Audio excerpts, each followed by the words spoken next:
The morning of March 12, 2018, at Hazrat Shahjalal International Airport in Dhaka was shrouded in a light mist, typical of the capital at that time of year.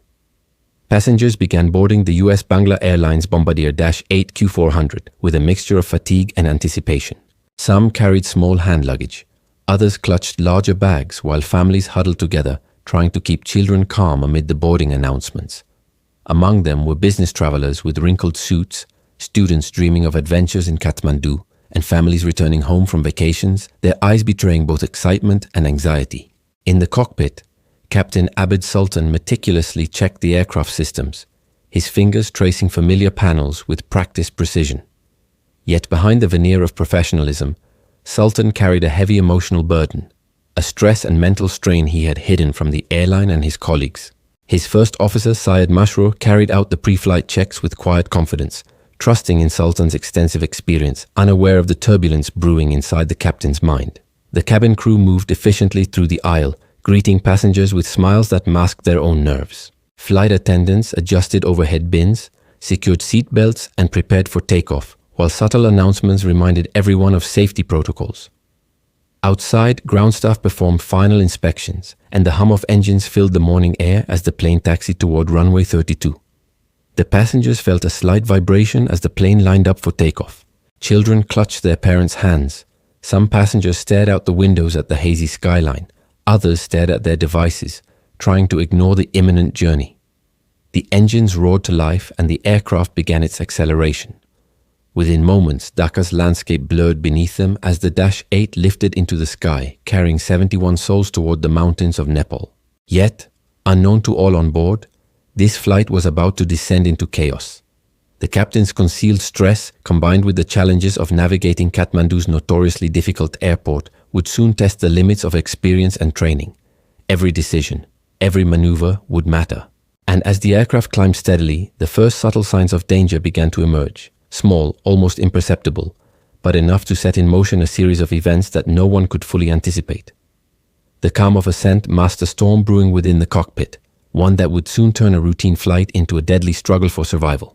Hours passed smoothly as Flight 211 soared over the lush green plains of Bangladesh, crossing rivers and farmland that stretched endlessly toward the horizon. Passengers relaxed in their seats, unaware of the high stakes silently unfolding in the cockpit. Some chatted quietly, others watched the in-flight map or scrolled through their phones. The hum of conversation mixed with the soft drone of the engines, giving the illusion of a routine journey. In the cockpit, the atmosphere was far from routine. Captain Sultan's hands gripped the yoke a little too tightly, his jaw clenched as he ran through the descent checklist. Despite his experience, more than 5,500 hours of flight time, the pressure of landing at Kathmandu, one of the world's most challenging airports, gnawed at him. The airport sits in a valley surrounded by towering mountains, demanding precision and focus at every step. Any lapse in judgment could prove catastrophic. The first officer, Syed Masroor, noted subtle irregularities in Sultan's commands. There was a tension in his voice, a distraction that had not been present on previous flights. Yet he hesitated, unsure how to intervene without escalating the situation. Pilots are trained to trust each other's judgment, but this trust becomes fragile when human vulnerabilities, stress, fear, and fatigue begin to interfere with procedure. Meanwhile, flight attendants moved down the aisle, performing final safety checks. A mother adjusted her child's seatbelt, trying to mask her own unease. Outside, the sky darkened slightly as the aircraft approached Nepal's border. The peaks of the Himalayas loomed in the distance, majestic yet unforgiving. Kathmandu's runway appeared like a narrow strip carved out of a valley, a precision landing zone where even small errors can have dire consequences. The plane began its initial descent. Instruments beeped softly, autopilot indicators flickered, and the tension in the cockpit grew. Sultan took deep breaths, attempting to steady his racing heart, but small mistakes in altitude and speed monitoring began to accumulate. The autopilot meant to assist became a source of confusion rather than relief. Back in the cabin, passengers noticed minor turbulence, the kind that often passes unnoticed. Yet the crew remained calm, offering reassuring smiles. Nobody could have imagined the subtle miscalculations that would soon escalate into a deadly chain of events. As Flight 211 descended into the Kathmandu Valley, the line between routine landing and disaster grew thinner with every second, an invisible countdown ticking relentlessly toward the inevitable. The first glimpses of Kathmandu appeared through the cockpit windows, A patchwork of rooftops, winding streets, and distant hills framed by the imposing Himalayan peaks. For most passengers, it was a sign that the journey was nearly over. For the crew, it was the beginning of one of the most challenging phases of any flight, the final approach. Captain Sultan adjusted the throttle, his fingers trembling slightly despite his outward calm. He had flown countless landings, yet Kathmandu demanded more than experience. It demanded absolute precision, mental clarity, and split-second decision-making. But Sultan's mind was elsewhere. Emotional strain, compounded by personal troubles and chronic stress, had been simmering for months, and now in the cockpit it threatened to spill over. The first officer, Masroor, monitored the instruments closely, noticing small inconsistencies in altitude readings and descent rate. He felt a flicker of unease but hesitated, unsure whether to challenge Sultan outright. Aviation training emphasizes communication and teamwork, but human psychology often complicates matters, especially when the more experienced pilot is under duress. In the cabin, passengers felt subtle bumps as the plane began maneuvering for alignment with the runway. Flight attendants continued their preparations, checking seatbelts, securing service carts, and offering smiles that masked their own anxiety. A few passengers glanced out the windows at the sprawling valley below, admiring the beauty without realizing the razor-thin margin for error that lay ahead. The aircraft began a gradual descent, weaving slightly to align with runway 32. Instruments indicated that the glide path was off by a few degrees, minor errors that, if corrected in time, could be manageable. But small mistakes began to compound. Sultan adjusted controls abruptly, then hesitated, unsure whether to rely on autopilot or manual input. Each correction was slightly too late, each adjustment slightly too extreme. Suddenly, the cockpit radios crackled with instructions from air traffic control guiding the crew through the final approach. The voice on the other end was calm, professional, unaware of the silent tension inside the cockpit. Sultan responded mechanically, his tone controlled, but every word carried the weight of inner turmoil. Below, the valley stretched endlessly, mountains looming on all sides. Time seemed to slow in the cabin and cockpit alike. Passengers sensed anticipation in the air, unaware that the decisions being made above them were a matter of life and death. With the runway in sight and the mountains closing in, every second mattered, and one misstep would set in motion a tragedy no one on board could escape. The Dash 8, Q400 shuddered lightly as it sliced through the thin air over the Kathmandu Valley. Outside, the jagged peaks of the Himalayas cast long shadows over the city below, a silent reminder of the stakes at hand. In the cockpit, Captain Sultan's hands tightened around the yoke, his eyes flicking between the altimeter, airspeed indicator, and the distant runway. Every decision carried weight. Every delay could be fatal. The first officer, Syed Masroor, watched with growing concern as the aircraft drifted slightly off the glide path. The instruments told a story that Sultan seemed unwilling or unable to fully heed. Small deviations, easily correctable under normal circumstances, were now compounding as the plane neared the most dangerous part of the approach. Kathmandu's airport, surrounded by mountains and narrow valleys, allowed no margin for error. In the cabin, passengers were oblivious to the brewing crisis. A father held his child close, whispering calming words. A student fiddled nervously with headphones, glancing out the window at the mountains looming ever closer. Flight attendants continued their duties, offering smiles that hid the tension behind their eyes. The hum of conversation and the whirring engines created a deceptive sense of normalcy. But in the cockpit, the atmosphere was tense, charged with invisible electricity. Sultan made abrupt adjustments, switching between manual control and autopilot, unsure of which would yield better results. His stress was evident, though he masked it behind professional composure. Masroor hesitated to intervene directly, trapped between duty and the fear of undermining his captain at a critical moment. The plane began to descend more steeply, altitude dropping faster than expected. Outside, the mountains seemed closer with every passing second. The control tower issued calm, precise instructions, unaware of the internal chaos above. Sultan acknowledged them, but a flicker of doubt and distraction affected his timing. As the aircraft neared the final approach, a subtle warning sounded, a minor alarm that should have prompted immediate correction. Sultan hesitated, fumbling briefly with the controls. Seconds stretched, amplifying the danger that now hung palpably over every passenger and crew member. Below, the valley floor seemed impossibly close, the runway a distant strip of concrete that demanded absolute precision. Above it, human error, stress, and misjudgment were converging in a deadly ballet. In that fleeting moment, seconds became eternity, and the choices made in the cockpit would soon determine who survived and who did not. The runway of Tribhuvan International Airport seemed impossibly distant as the Dash 8 Q400 cut through the thin Kathmandu air. Inside the cockpit, every instrument blinked with urgency. Captain Sultan's eyes darted between them, trying to calculate the descent manually while battling the invisible weight of panic. Autopilot systems flickered inconsistently, offering no comfort, only confusion. First Officer Mashro's unease escalated. He noticed the plane's descent rate was faster than safe landing protocols allowed. The altitude warning beeped faintly, a ghostly echo of danger that seemed almost unreal. He opened his mouth to speak, to suggest corrective measures, but hesitated. The human mind is complicated in crises. The respect for authority, the fear of confrontation, the hope that a trained captain knows best, all froze him for precious seconds. Passengers, oblivious to the unfolding chaos above, felt only subtle jolts. A woman gripped her seat armrests as the plane's nose dipped slightly, a minor shudder that belied the enormity of what was happening. Children whimpered softly. Some clutched stuffed toys. Others stared at the window in wide-eyed awe of the mountains. Flight attendants moved with practiced calm, masking their growing tension, silently praying the descent would stabilize. Sultan made rapid adjustments, each slightly overcompensating. The aircraft wobbled, as if uncertain of its own path. The city below appeared closer with every heartbeat.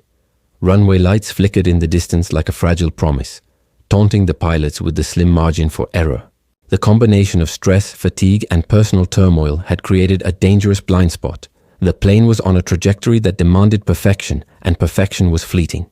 Suddenly, alarms in the cockpit blared more insistently. A stall warning pierced the tension, a stark reminder that aerodynamic limits were being approached. Sultan's hands moved faster, trying to correct, trying to regain control, but the speed of events outpaced human reflexes. Mashro shouted instructions, attempts at coordination clashing with the captain's rapid inputs. The instruments told conflicting stories. The mind could barely process them fast enough. Outside, the mountains loomed, the valley floor racing toward them. Every second stretched longer, yet the critical window for survival was closing. The plane wavered above the runway threshold, caught between controlled flight and disaster. In the cockpit, time fractured. Every heartbeat a desperate plea, every decision a brush with death, and the world below was about to erupt in chaos. The mountains and valley converged with terrifying speed as the Dash 8 Q400 shuddered violently. In the cockpit, the alarms were deafening, warning of the inevitable. Sultan's hands fought the yoke, a desperate attempt to correct the aircraft's trajectory, but gravity and miscalculation had already claimed their momentum. Mashro shouted over the noise, but words collided with the roar of engines and the shrill panic signals. Below, the runway approached too quickly. Passengers screamed as the plane lurched, the cabin tilting violently. Seat belts strained against trembling bodies. Oxygen masks remained unused, the altitude too low to deploy them. Flight attendants clutched whatever they could, bracing for impact. Panic rippled through the rows like a living entity, amplified by the inability to see the full danger outside the small windows. The first contact with the ground was brutal. Landing gear scraped and broke against the tarmac, the aircraft skidding erratically. Sparks erupted as the fuselage collided with concrete and earth, tearing through panels and igniting the fuel-laden body. Smoke and fire erupted instantly, thick black plumes rolling into the sky. Passengers were thrown violently, some sustaining life-threatening injuries instantly. The plane groaned, a tortured mechanical scream as it bounced and skidded, finally coming to rest in a shattered heap. Amidst the wreckage, screams mixed with the crackle of flames. Survivors struggled to comprehend the sudden violence. Some dazed, some bleeding, many pinned by debris. Flight attendants acted immediately, dragging passengers toward exits and urging them to escape. Outside, first responders rushed in, sirens blaring, battling both fire and chaos to reach the trapped and wounded. In the cockpit, the scene was harrowing. Instruments shattered, controls mangled. Sultan and Mashro's positions reflected the horror of miscalculations compounded by human fragility. Behind the metal and smoke, a tragic narrative had reached its apex. Lives forever altered in seconds, a culmination of unseen stress, minor missteps, and an unforgiving landscape. Outside the plane, survivors crawled over broken fuselage, helping each other as the fire consumed the aircraft. Some were covered in soot and blood, others in shock, eyes wide as the reality of survival sank in. Families clung to each other, strangers offered aid, and the valley became a chaotic tableau of tragedy and resilience. The fire still raged, but in the midst of destruction, the first glimmers of survival flickered, and the true struggle was only beginning. Smoke rose in thick black plumes from the mangled remains of the Dash 8 Q400, curling into the early morning sky over Kathmandu. Survivors emerged slowly, coated in soot, blood, and shock. Their lungs burned with the acrid scent of smoke. Hearts raced from adrenaline, and eyes darted frantically, searching for friends, family, or even strangers to help. Flight attendants, their training now a lifeline, pulled the passengers from wreckage, their hands scorched and clothes singed. One woman, clutching a young child, stumbled across the tarmac, guided by the voice of a crew member who refused to abandon anyone. A man, blood streaming down his forehead, helped an elderly passenger to a relatively safe patch of grass, the chaotic cries of others filling the valley like a storm. Outside, emergency crews descended with frightening speed. Firefighters wielded hoses, battling a fire that threatened to consume the aircraft completely. Ambulances arrived and paramedics navigated the chaos, tending to those with life-threatening injuries. Every second mattered. Every movement could mean the difference between survival and tragedy. Amid the chaos, a shocking reality became clear. Not everyone would make it. Some passengers were trapped beneath twisted metal. The fire was relentless, and the narrow corridors of the fuselage made rescue painstakingly slow. Those who could escape were guided to safety, some in shock, some screaming, some silent, overwhelmed by the abrupt shift from normalcy to disaster. As news of the crash spread, families far away waited anxiously for any information. Phones buzzed incessantly, calls went unanswered, and the uncertainty tore at loved ones. In the airport control room, air traffic controllers were left reeling, replaying every instruction, every communication, haunted by the realization that they had watched events unfold but could not intervene. Among the survivors, small acts of humanity shone through the terror. Strangers held hands, shared water, and offered blankets. Some whispered reassurances, others cried openly. Amid the flames and smoke, a raw, unfiltered human resilience emerged, a determination to live, to help, to endure. Yet as rescuers continued to pull the wounded from the wreckage, a stark truth lingered in the smoke-filled air. The disaster was not over. Trauma, loss, and grief would follow, and the consequences of that single flight would ripple far beyond the valley. As sirens wailed and the smoke began to thin, one question loomed over everyone present. How could such a tragedy happen, and could it have been prevented? In the days following the crash, the valley around Tribhuvan International Airport was littered with the charred remains of the Dash 8 Q400. Rescue operations had concluded, and the focus shifted to understanding how a routine flight had ended in such catastrophic loss. Investigators arrived swiftly, combing through wreckage, flight data recorders, and cockpit voice recorders, piecing together every moment leading to the disaster. The cockpit voice recorder revealed what many feared. Captain Abid Sultan had been struggling with mental and emotional stress, compounded by personal issues he had concealed from the airline. During the final approach, he had smoked repeatedly in the cockpit, displaying erratic behavior and failing to maintain situational awareness. The first officer had attempted to intervene but hesitated, unsure how to counter a superior pilot under pressure. Every error, no matter how small, compounded with the valley's unforgiving geography, leaving no margin for recovery. US-Bangla Airlines faced intense scrutiny. Public outrage grew as details emerged of Sultan A.'s concealed mental health issues and the airline A.'s inadequate oversight.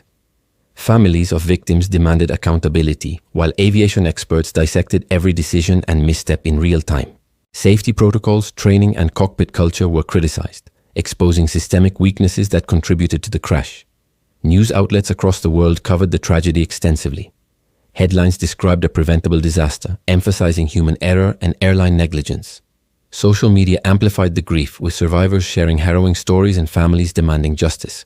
In Nepal, the tragedy became a national trauma, a reminder of the delicate balance between human skill and the unforgiving forces of nature. Investigators concluded that the probable cause was a combination of pilot disorientation, loss of situational awareness, and poor decision-making during the final approach. The investigation report was meticulous, detailing every procedural lapse, every hesitation, and every deviation from protocol. Lessons learned were not just technical but deeply human. Stress, deception, and hesitation in high-pressure environments could turn minor errors into catastrophic outcomes. Yet the report, while factual, could not capture the personal toll. Survivors faced physical and emotional scars. Families mourned loved ones whose lives had been abruptly and violently cut short. The airline faced lawsuits and penalties, its reputation permanently altered. While the investigation laid bare the mistakes and failures, the real question lingered in every mind affected by the crash. How do humans recover from a tragedy where survival and death hung by the thinnest of threads? The days after the crash were a blur of hospitals, mourning, and media attention. Survivors emerged physically battered, but the emotional wounds ran far deeper. For some, the memory of the violent impact replayed endlessly, an uninvited specter haunting sleep and wakefulness alike. Every creak of a plane overhead, every sudden noise triggered flashes of that terrifying descent. Among the survivors was a young mother, still clutching her child in the hospital corridor, grateful that both had survived but overwhelmed by the fear and uncertainty of what could have been. She shared her story quietly with fellow patients, recounting how a stranger had shielded her child from falling debris during the crash. In these moments, human connection became a lifeline, a reminder that even amid devastation, compassion endured. The media coverage brought global attention, and with it came an outpouring of support. Families received messages, donations arrived, and stories of survival circulated online.